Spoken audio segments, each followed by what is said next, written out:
Hi, folks. Welcome to Thursday's edition of the arent Radio podcast videocast. First of all, apologies for the show being long enough to cook 75 eggs yesterday. That was a quick calculation, Nori, or did you have this? It's a guess, Stuart. It's a guess. He cooked 75 eggs last night, mate. We'll go with Nicholas Sturgeon's statement to Holyrood about the phase 3 phase of lockdown, and we have to talk about Richie Sunak's giveaways yesterday, some of which I think are very strange. I don't think I've ever known a government to give a voucher for a meal before. Still, anything in particular come out of her statement for you today, Jimmy? Not really, mate. I think it's kind of what we were expecting. Another affirmation that the numbers are in a decent place in Scotland and have been heading that way for some considerable time. She did actually say at one point that we have controlled the virus in Scotland, I think was the phraseology that she used. I think you're right there, yeah. And I think they have done a great job. All the other stuff, things like pubs opening and what have you, more access to shops, we're all kind of expecting. And with the usual caveat that she always makes, and she makes it for the reason that people listen to her, that we need to observe all of the safety precautions that they're asking us to observe because it's working. Some big changes. I mean, that's in our area, Ocean Terminal open next week. Shopping centre. I'm surprised Jimmy's not put on a special hat and he's clapping his hands. The pubs are open next week, Jimmy. Yeah, well, I'll be going in a mad rush, mate. Okay. Well, yeah, shopping centres, pubs, childminders, although they're still unhappy about not being able to use 3 different childminders in one day. What saw that about, by the way? Who wants to use 3 different childminders in one day? Well, what it is if people need to leave for their work at 8, they'll put a kid into a childminder before primary school starts. And then if they don't get home till 6, the kid will go back to the childminder for a couple of hours until you can pick them up from work.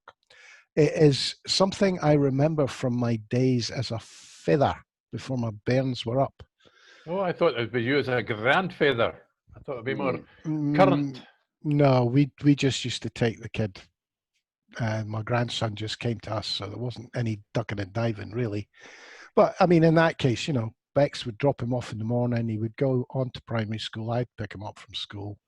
So it's the fact that the children are having contact with 2, maybe sometimes 3 different households and school.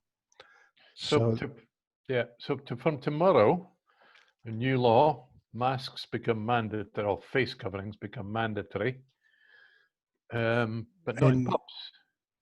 But you can't drink with a mask anyway, could you? Well, I mean, we're saying that, but they might be asking for you to wear your mask when you're not drinking. I suppose or it's drink through the mask with a straw. She did hint, mind you, because she'd been reading some of the stuff I've been reading this week, which is that the new science is saying that if somebody, say, sneezes in a room, leaves the room, you go into that room 2 hours later, you could still catch the virus. This is quite worrying. Yeah, that it floats in the air for some time. So there might be stricter wearing of face coverings coming. I think that's what she hinted. It is quite interesting because there's 1 or 2 things. Certain spectrums of light apparently kill the virus.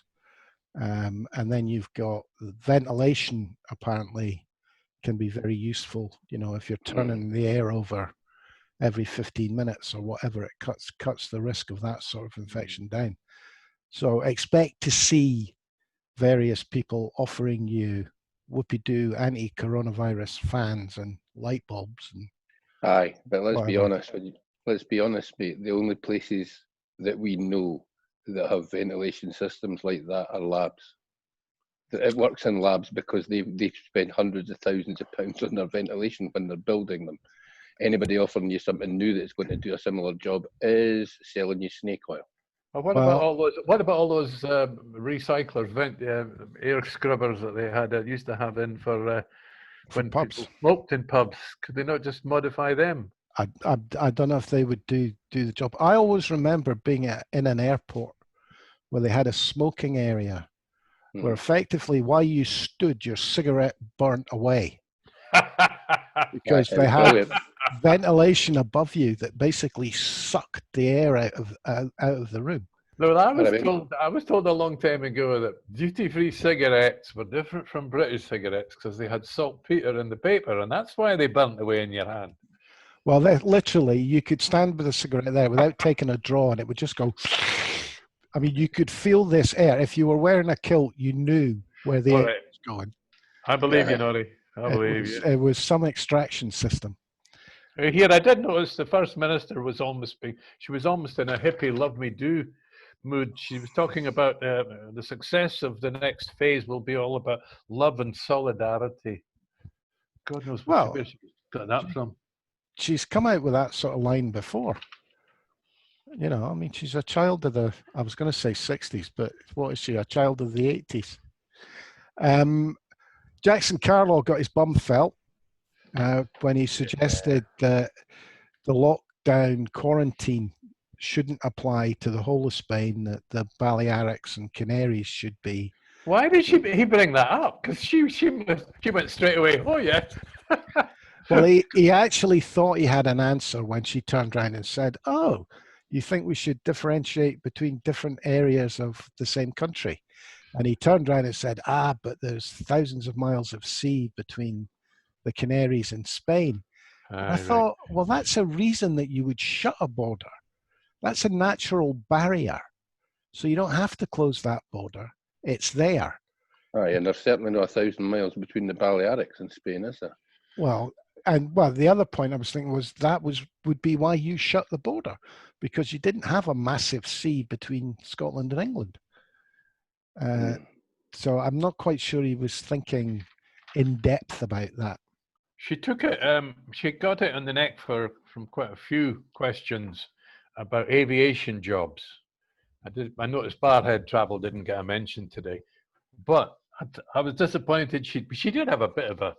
Once or twice she hinted about, well, that'll be good for Scottish tourism. I thought she should have really jumped up on the table and said, I'm all for staycations in Scotland, and punched the air or something. And, that would have shut them all up. Aye, because she does that an awful lot in the Scottish Parliament, jumps up on tables and that. She's absolutely bang on. What she didn't do was just tell Richard Leonard the truth, because Richard Leonard couldn't accept the truth if it slapped him in the dish. Rolls-Royce have told her that plant's shutting. Rolls-Royce are toiling worldwide. And Shannon is shut, regardless of what the Scottish government says or does. And Shannon is shut. So, I mean, it's not just the pandemic. I mean, that's come along as well. But it was the row between the US and China, because Rolls-Royce were, a lot of their work depended on China flying planes with Rolls-Royce engines. Right. I do think that a bit of honesty would have been interesting. If Richard Leonard got up and said, could you please just pay these guys wages when they lose their jobs? And she could turn around and say, well, we can't afford to do that. There's a lot of shadow boxing going on here where they're trying to lay blame for an international situation at the door of the Scottish government. It was funny too, because Richard Leonard was trying to blame, suggested that the airport owners, the Rolls-Royce owners, the chief executives, that perhaps he seemed to hint that she wasn't, that there wasn't there wasn't a Rolls-Royce staff member, union member on this working party. But she said herself, look, I'm not popular with airport owners this week either. I've always found that one a funny one. Why would any union guy want to go and sit in a board meeting like that? Because he's going to get outvoted, whatever.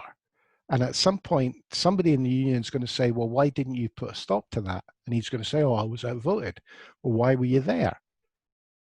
You know, Yeah, I mean, it is an odd one. They want to. The reality is, mate, what we're trying to put out that fire.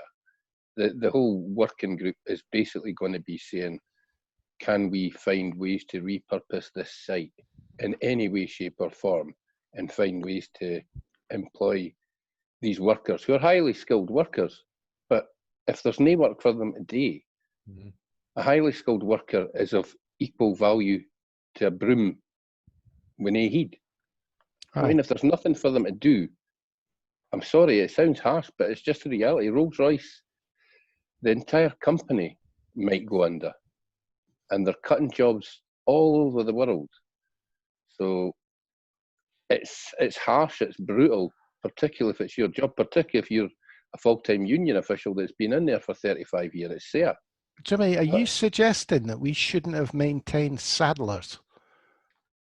Aye, I'm Just suggesting because we stopped using horses. I'm suggesting that we repurpose saddlers to cobblers, and that was a good thing, because if we didn't, saddlers would not have jobs at the moment.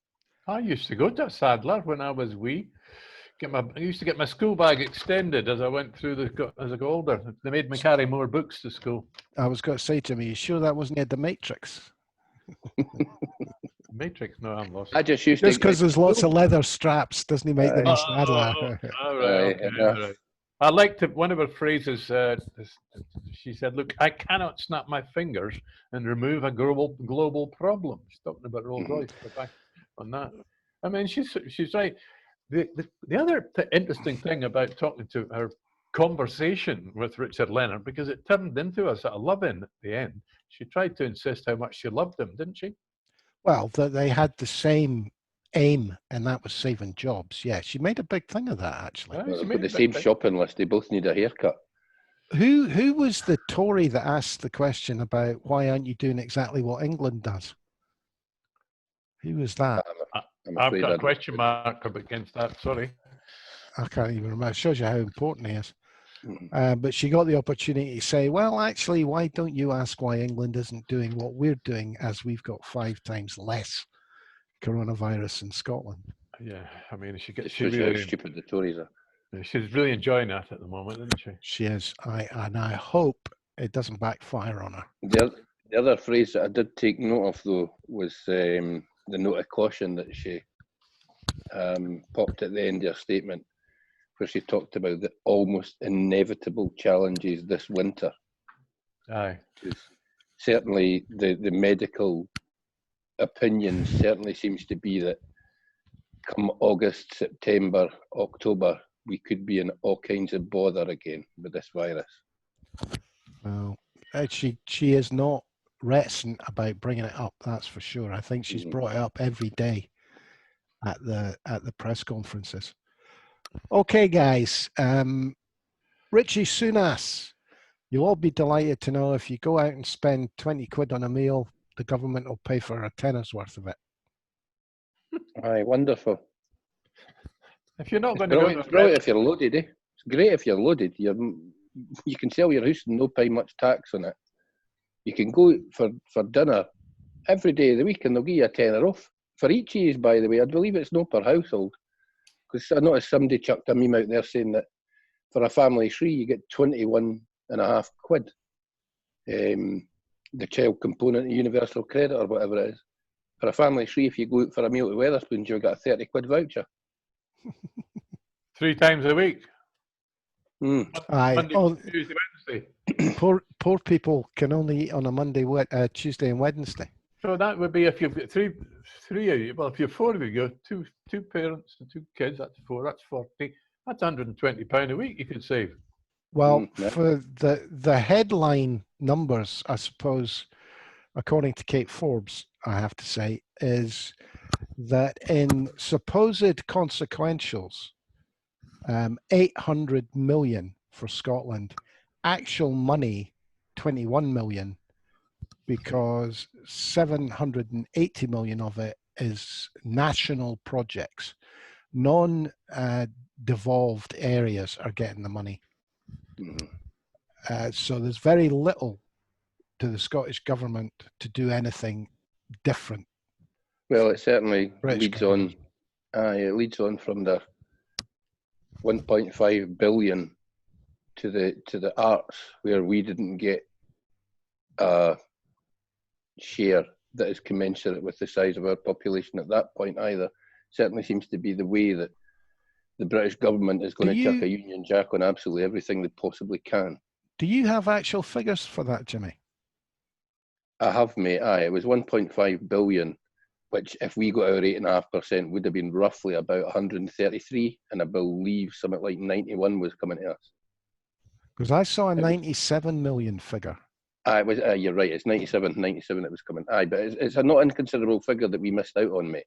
It's 30 odd million pounds that we, in theory, should have got, judging by how many people, by our population share, and it just didn't happen. And I think the days of expecting the London government just to pony up what we should get, they're kind of over, because they ain't going to pony up, and they're going to find ways to make sure that, as I say, the butcher's rag goes on rather than saltire on anything that they can. It's been interesting, of course, that overnight social media is full of people. Oh, where would Scotland be without the broad shoulders of the United Kingdom's support? Aye. Aye, right. But people have been posting things. Oh, Philip Whiteford was quite good about that. Pointed out, you know, just Denmark and Ireland and all these other small countries that are must be horrendous. It must be horrendous to be an independent European state and not have the broad shoulders of London to fall back on. It's they terrible. Must be absolutely bereft, mustn't they? And they're lining up to become colonies of England to get the broad shoulders of England. I think had we become independent on the 31st of January, some of these arguments would have stood up, because we wouldn't have been a nation that had a track record. I think you can give them that. No, if we'd voted yes in 2014, the theoretical date of our independence was April 2016, just before the Brexit referendum. Aye, I think we'd have been fine, Norrie. I think we've got enough oil in the ground and enough goodwill from people around the planet that borrowing wouldn't have been a major issue for Scotland. I think the point I'm really making is it would have had to be a real meeting of negatives for it to have been true. Well, I've seen somebody like, I think it was Jamie Halcrow, whatever his other name is, kind of another one of these double barrel bob bags. He was going on yesterday that Scotland couldn't have borrowed that kind of money because the interest rate would have been higher for Scotland, because we've not got the track record that England's got of paying its borrowings back, which is an interesting one given how much England actually owes, and his track record of paying it back might be questionable. I'm sorry. I fail to see how the interest rate would be markedly higher, given that the oil sits in our ground, that we would be backing it with. But our track record of paying back the UK debt is 100%. Aye. We pay everything they ask us to pay. Mm-hmm. So why would we have no track record? As I say, mate, he's a Tory MSP, so it's not like he's, it's not like he's a Nobel laureate in economics or banking or whatever else. He's not the smartest. I think, it's worth summing up before going back to what happened at the First Minister's questions. She had a good First Minister's questions. The Tories had a bad one. Aye. They're in a very difficult place, because every criticism they make of the SNP government is being made of the Westminster government. I mean, they're effectively looking at what's been said about Boris Johnson's government and just trying to throw that mud at Sturgeon. So it doesn't matter what they say. You can turn around and say, well, you're a Tory. Your government has been criticised for doing this on a bigger scale. It also has to be said that not once have I heard Nicola Sturgeon came out and told anybody that we're leading the world in anything. Boris is busily telling everybody he's leading the world in fucking everything and delivering on none of it. Well, apparently in Ireland, they've actually got a COVID app, a tracing app working, and it cost them 850 million euros, or 850,000 euros, sorry. Less than £1 million. I was going to say we're probably leading the world in arsehole Tories, but then again, Westminster's maybe beating us. Aye, they've got the subs bench down there is much deeper and much longer, mate. I Right. thought Richie Sunak, some of the Sunak schemes yesterday smack of. I worry about the Kickstarter thing. There's a lot of people compared it pretty unfavourably to YTS, if you remember that. Yeah. I worry about extending the age at which you can be taken on as an apprentice up to 25, because basically that means they can pay you shit money till you're 30, which is a bit of a worry for most people. And I despair that the whole thing seemed aimed at employers. It's that Tory bigotry, almost, that workers don't deserve help, their employers do. So they're going to pay people to give your job back after furlough. It's a weird one, mate. I think it's totally imbalanced. People forget, I mean, the press, and I suppose everybody gives Rishi Sunak quite an easy ride of it because he's been scattering cash like nobody's business, particularly for a Tory. But the reality is he's a multi-millionaire banker who's got 12 hooses. So didn't he think there's any philanthropy coming out of this guy? He's bending you over and hoping that you pucker up so that he can shaft you at a later date.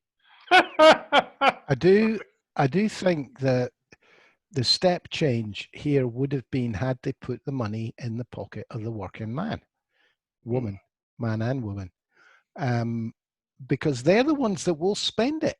They will spend it in the economy. Well, the poorer people are, the better they'll spend it straight away. If you give money to rich people, they just bank it. Or buy houses that they rent to poor people. No. Aye. You know, I mean, and that the stamp duty thing is a bonus for rich people. But it's just this ideological thing. It's this whole ideological thing that everything's right in the world if you can sell your house and if people are buying and selling houses. It's absolute Thatcherite nonsense. Yeah. Well, in fact, there's been quite a bit of criticism about the stamp duty holiday because it's actually going to make it more difficult for first-time buyers. Well, I read, and I've not checked the figures yet. I'll probably have to go and do that. But I read somewhere that the average house selling in London, if you, with this stamp duty thing from you, you're saving yourself 14 grand. But on the average house sale in Newcastle, your saving is zip. Yeah. It's virtually meaningless to people in the northeast of England. So on that kind of sliding scale, it looks like a handout to their pals and their Tory voters in the southeast.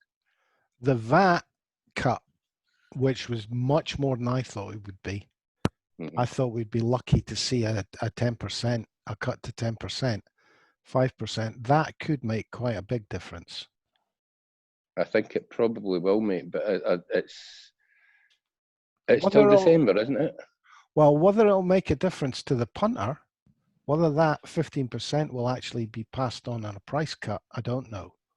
No, I think most folk will, certainly the hotels and the tourist attractions, mate, they might run an advertising campaign telling you how cheap they are because of the cut in VAT, but I think you find when your bill comes in that they'll find other ways to drag that money out of you.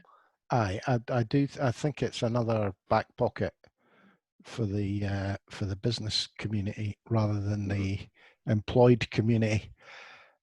What else did he come up with that was the tenner voucher thing?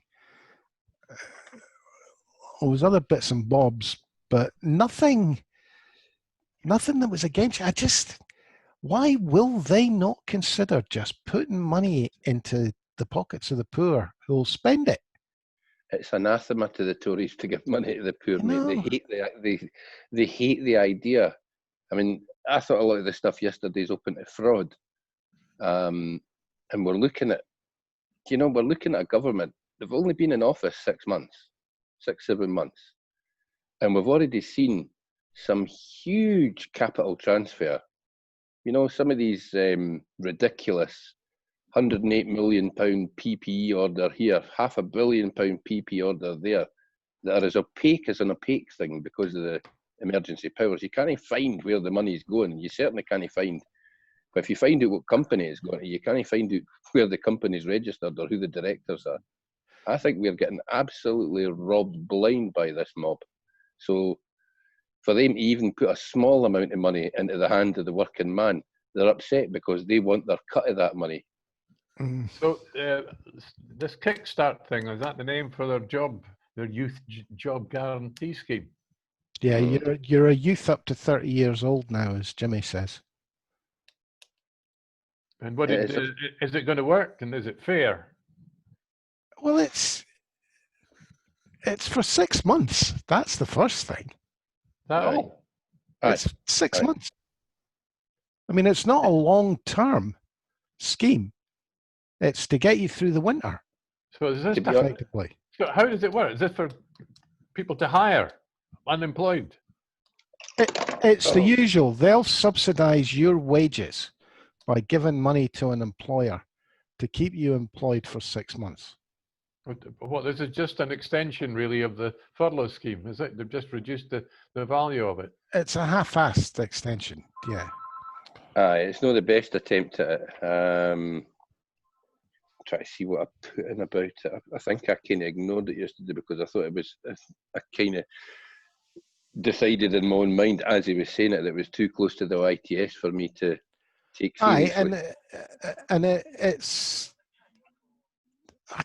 just, it's not enough. That's basically it.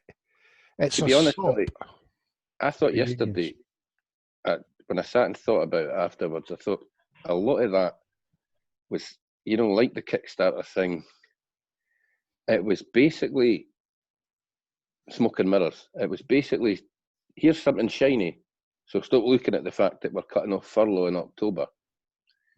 And in October and November, they're going to watch just how badly the unemployment figures are going, because they're going to have to chuck money somewhere at some point.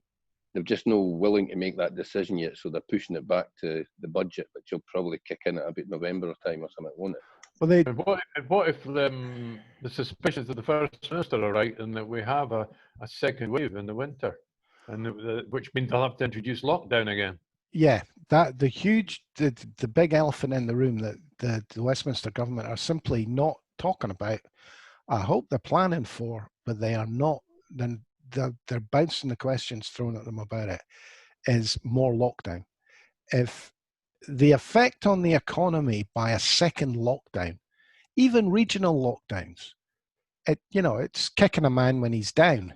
Aye. Is the effect, Well, let's be honest, mate. In England, if they have to lock down London, everybody catches a cold.